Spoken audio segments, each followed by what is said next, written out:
बिस्मिल्लाहिर्रहमानिर्रहीम अस्सलाम वालेकुम। मैं हाँ ज़हीर अब्बास ते तुसी वेख रहे हो पाकिस्तानी ढाबा टीवी। उम्मीद करना कि तुस सारे भैन भरा ठीक ठाक होवो। मेरी अल्लाह पाक तो दुआ है कि तुसी हमेशा हसदे वसदे ते सेहतमंद रवो। अल्लाह पाक तुहानू खुश रखे। तो चलो शुरू करने अज दा व्लॉग।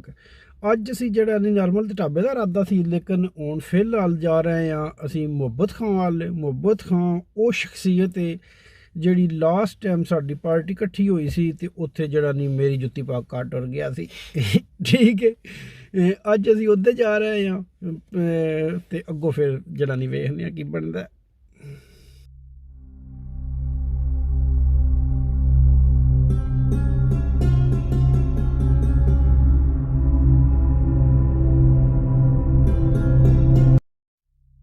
माशाअल्लाह मोहम्मद अशरफ जो उस ज्वाइन कर लिया है। क्यों मोहम्मद अशरफ? बिल्कुल। सलाम तो हाथ करने ना।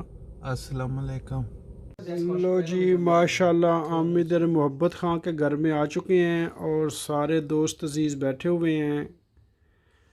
खाना जो है मोहब्बत खां लगा रहा है। बेटा की शादी है। हाँ, शादी की खुशी में मोहब्बत खां के बेटे की जो है ना वो मंगनी हुई है कि शादी हुई है? हैं? मंगनी हुई है ना। मोहब्बत खां के बेटे की मंगनी में की खुशी में ये पार्टी जो है वो दी जा रही है। माशाल्लाह जज़ाकल्लाह। जी हमारे बाबा जानी मोहब्बत खान, जिनसे गलती से मेरा जूता चेंज हो गया था। अच्छा मोहब्बत खान साहब, आपको बहुत बहुत मुबारक हो। अल्लाह पाक आपके बेटे को लंबी ज़िंदगी दे और उनकी शादी जो है ना वो अच्छे से करे। आपने बहुत अच्छा एहतमाम किया। लो जी पार्टी हो गई है ख़त्म। ठीक है ते और ते बाकी सब ठीक है, लेकिन मैं अपनी जुत्ती लेइए वटा बाबे ना फिर तो हूँ जरा असी मुसाफिर साहब का वेट कर रहे हैं। वो आते तो फिर कदे ढाबे वाला कुछ बनाने। जुत्ती का तो दस देव, जुत्ती बाबे नमाने जरा नहीं वो जान के नहीं सी बदली। ठीक है, वो वडेरा बंदा तो समझ को नहीं आई। उत्ते बंदे काफ़ी सी तो नंबर 1 ही साडा तो वो जरा वो पा के निकल आया सी। वालेकुम।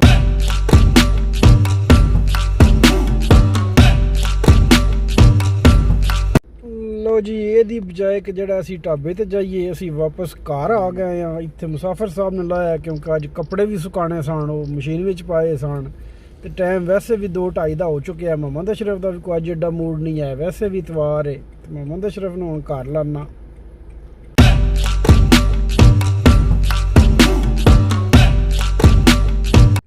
लो जी मोहम्मद अशरफ ने ला दिता है। मैं हूँ एक दोस्त आए हैं पाकिस्तान तो उन मिलन जा रहे हैं, मतलब छुट्टी गए असी तो वापस आए हैं।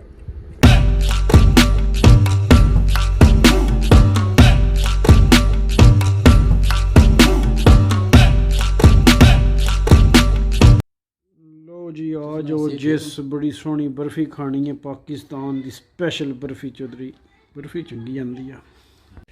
ये 2 दिन तो जो है ना वो कुछ भी नहीं किया है, बस ऐसे ही बैठे रहे घर। और आज जो है ना वो बिजली वालों को फ़ोन आया है कि वो बिजली भी मेरे नाम पे नहीं है, हालांकि मैंने वो कराई थी लेकिन उन्होंने मालिक मकान को लेटर लिख दिया है। तो अब जा रहा हूँ बिजली वालों के पास ताकि ये बिजली तो रहे ना अभी गैस तो आ रही है पहली को, लेकिन ये बिजली को पहले रोका जाए।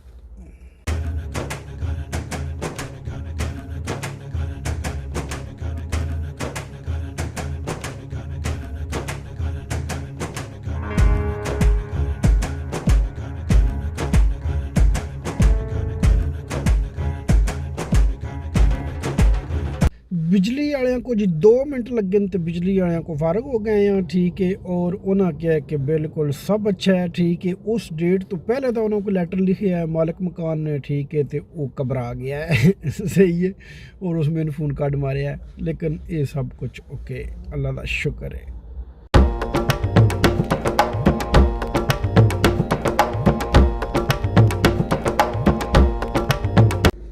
लो जी हूँ असी जा रहे हैं। यह मशीन है लिफरांडो की। ठीक है, तो ये बिजली वाला जरा नहीं चार्जर वो को नहीं, एक चार्जर है मेरे को लेकिन वो पिन नहीं लगती। तो मेरा दिल है ये कि बजाय कि जरा मशीन जी 800-900 की नवी उन्होंने को ली जाए मुड ते रही जाए। ਇਹਦੀ ਬਜਾਏ ਪਿੰਨ ਜਿਹੜੀ ਹੈ ਨਾ ਇਹਦੀ ਕੋਸ਼ਿਸ਼ ਕੀਤੀ ਜਾਏ, ਅਗਰ 2-4 ਐਰੋ ਵਿੱਚ ਜੁਗਾੜ ਲੱਗ ਜਾਵੇ ਤੇ ਇਹ ਚਾਲੂ ਹੋ ਸਕਦੀ ਹੈ। ਇਹ ਚੋਈ ਜ਼ਿਆ ਸਾਹਿਬ ਨੇ ਜਿਹੜੇ ਨਾਲ ਨੇ, ਠੀਕ ਹੈ, ਤੇ ਇਹਨਾਂ ਨੂੰ ਤੁਸੀਂ ਅੱਜ ਤੋਂ ਬਾਅਦ ਜਿਹੜਾ ਨਹੀਂ ਵਲੌਗ ਵਿੱਚ ਵਹਿੰਦੇ ਰਹੋ ਦੇ ਠੀਕ ਹੈ। ਤੇ ਅਸੀਂ ਇਹ ਜਨਾਜ਼ਾ ਲੈ ਕੇ ਜਿਹੜਾ ਇੱਥੇ ਮਾਰਕੀਟ 'ਚ ਜਾ ਰਹੇ ਹਾਂ। ਮਾਰਕੀਟ ਵਿੱਚ ਜਿਹੜਾ ਅਸੀਂ ਪਹੁੰਚ ਗਏ ਹਾਂ। ਲੋ ਜੀ ਇਧਰ ਮਾਰਕੀਟ ਨੂੰ ਪਹੁੰਚ ਗਏ ਹਾਂ। ਲੋ ਜੀ ਚਾਰਜਰ ਲੈ ਲਿਆ 20 ਐਰੋ ਦਾ, ਠੀਕ ਹੈ, ਜਾਂ ਤੇ ਜਿਹੜਾ ਨਹੀਂ ਉਹ 800 ਬਚਾ ਰਹੇ ਹਾਂ, ਐਂਟੀਨਾ ਅਜੇ ਉਹਦਾ ਕੋਈ ਨਹੀਂ, ਠੀਕ ਹੈ, ਤੇ ਜਾਂ ਫਿਰ ਜਿਹੜਾ ਨਹੀਂ ਚਾਰਜਰ ਵਾਪਸ ਵੀ ਕੀਤਾ ਜਾ ਸਕਦਾ ਨਾ ਚੱਲੇ ਤੇ, ਜਾਂ ਫਿਰ ਜਿਹੜਾ ਨਹੀਂ ਉਹ ਭਾਜੜ ਹੁੰਦੀ ਹੈ ਪਈ, ਠੀਕ ਹੈ। ਇਹ ਨਾ ਹੋਵੇ ਐਂਡ ਤੇ ਹਿਸਾਬ ਬਣ ਜਾਵੇ ਕਿ 100 ਲਿੱਤਰ ਤੇ 100 ਪਿਆਜ਼ ਵਾਲਾ, ਮਸ਼ੀਨ ਵੀ ਫਿਰ ਲੈਣੀ ਪਵੇ ਤੇ ਭਾਜੜ ਫਰੀ ਵਿੱਚ ਹੋ ਜਾਵੇ। ਬਹਰਹਾਲ ਕੋਸ਼ਿਸ਼।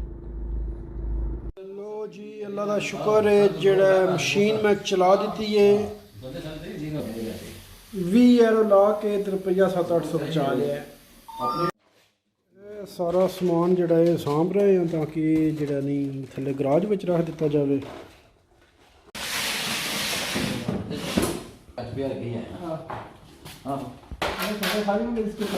ਚੌਧਰੀ ਗੰਦ ਇੰਨਾ ਕਿ ਨਾ ਕੋਈ ਸਮਝ ਨਹੀਂ ਆਉਂਦੀ। ਇੱਕ ਵਾਰੀ ਸਮਾਨ ਇੱਧਰ ਚੁੱਕ ਕੇ ਇੱਧਰ ਰੱਖੀਦਾ ਤੇ ਫਿਰ ਉੱਧਰ ਚੁੱਕ ਕੇ ਇੱਧਰ ਰੱਖੀਦਾ, ਠੀਕ ਹੈ। ਬਹਰਹਾਲ ਸਰਕਸ ਜਾਰੀ ਹੈ, ਘਬਰਾਣਾ ਨਹੀਂ। ਚੌਧਰੀ ਇੱਥੇ ਕੁਝ ਜੰਜਾਲ ਪੂਰਾ ਜਿਹੜਾ ਨਹੀਂ ਅੱਗੇ ਨਾਲੋਂ ਹਲਕਾ ਹੋਇਆ ਹੈ, ਲੇਕਿਨ ਇਹ ਕੁਝ ਜੰਜਾਲ ਪੂਰਾ ਥੱਲੇ ਰੱਖਿਆ ਤੇ ਕੁਝ ਗਲੀ ਵਿੱਚ ਆ ਗਿਆ।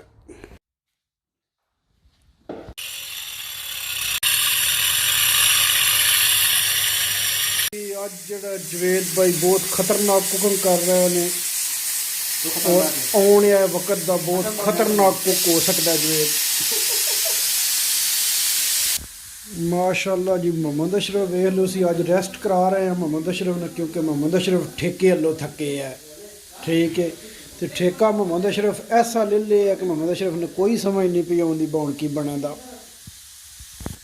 ਲੇਕਿਨ ਇੱਕ ਗੱਲ ਹੈ ਕਿ ਵੇਖੋ ਅੱਜ ਮੁਹੰਮਦ ਅਸ਼ਰਫ ਮਾਸ਼ਾਅੱਲਾ ਪਾਕਿਸਤਾਨੀ ਕੱਪੜਿਆਂ ਵਿੱਚ ਬਿਹਤਰੀਨ ਲੱਗ ਰਿਹਾ ਹੈ। ਤੇ ਮੁਹੰਮਦ ਅਸ਼ਰਫ ਕੀ ਲੱਗਦੀ ਠੇਕੇ ਦਾ ਕੀ ਬਣਦਾ? ਕੋਈ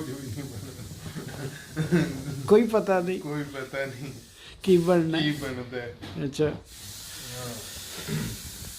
ਲੋ ਜੀ ਖਾਣਾ ਜਿਹੜਾ ਕੀਮੀ ਸਾਡਾ ਬਣ ਗਿਆ ਤੇ ਤੁਸੀਂ ਵੀ ਹੁਣ ਖਾਓ, ਅੱਲਾ ਸੋਹਣੇ ਦੇ ਵਾਲੇ।